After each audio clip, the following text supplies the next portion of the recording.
Now, the cause of that blast, we just don't know. Authorities have been updated on this. The President of the United States just speaking at the Congressional Black Caucus in Washington, D.C. I would imagine the President has being briefed on this particular situation. We have also gotten word that the Republican candidate for the presidency, Donald Trump, has also been briefed as well. And again, of course, officials from New York City have been on the scene and are sending in the information that we have for us. Errol Louis, who works for Time Warner News and is associated with New York One, joins me here on the set. And as you can see, the reporters are out on the scene. We're getting this information coming in, and I'm seeing it and getting much of it just as you are seeing it as well.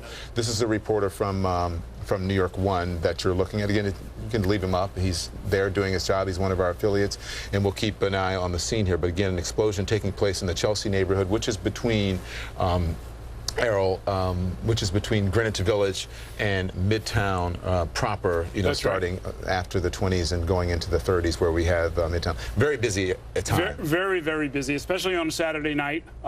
Chelsea, one of the hottest neighborhoods, actually comes in year after year as one of the places where everybody wants to be. Housing prices are rising and so forth. Very trendy area. I've been to that cinema that was in the shot many, many times there, 8th Avenue and 23rd Street.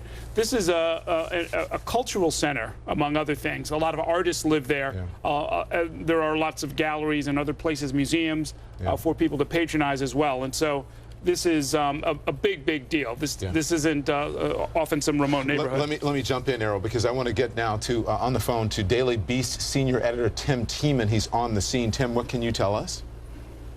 I've never seen anything like it. I've lived here in Chelsea for 6.5 years. You can probably hear the sirens behind me, for which apologies. Lots of ambulances now on the move. The ambulances have been quite static for the last hour or so, but suddenly a lot of sort of vehicular activity going towards the scene. The bang occurred, I would say, I heard the bang from my apartment and came out to see what was going on just after around 8:30, I would say. And I managed to get down to, again, sorry for the sirens, I managed to get down to 23rd and 6th, and I did see one lady being stretched away. There were a lot of rumors flying around the crowd in the initial moment about what actually happened. But certainly some kind of explosion has happened. I want you to stand by. Mr. Tiemann, if you will stand by. They're interviewing someone live now. Witness, let's listen. Which is pretty amazing. What was going through your head when you heard Where is it? 23rd. That there's an explosion, and then you start, I'm an architect, you get concerned. You heard about gas explosions. I've lived through 9/11, and it was a concern for humanity. Tell me about the scene afterwards. Once you heard the explosion, you were... First responders coming, so a lot of, the blinking lights, it's first responders, a lot of police, and then as I started, fire trucks, emergency vehicles, undercover emergency vehicles. I spoke to one ambulance man. He says, I go, what's going on? He goes, I haven't heard anything yet. He goes, we're still investigating. Was it chaotic? Was it calm? How would you describe it? It's pretty calm. There's a lot of people around the corner because there were still vehicles, surprisingly. There was many vehicles still coming down 23rd Street that they had to clear out.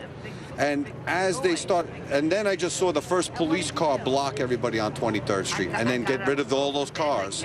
So after all the vehicles were gone, then you see the people congregating on the corner.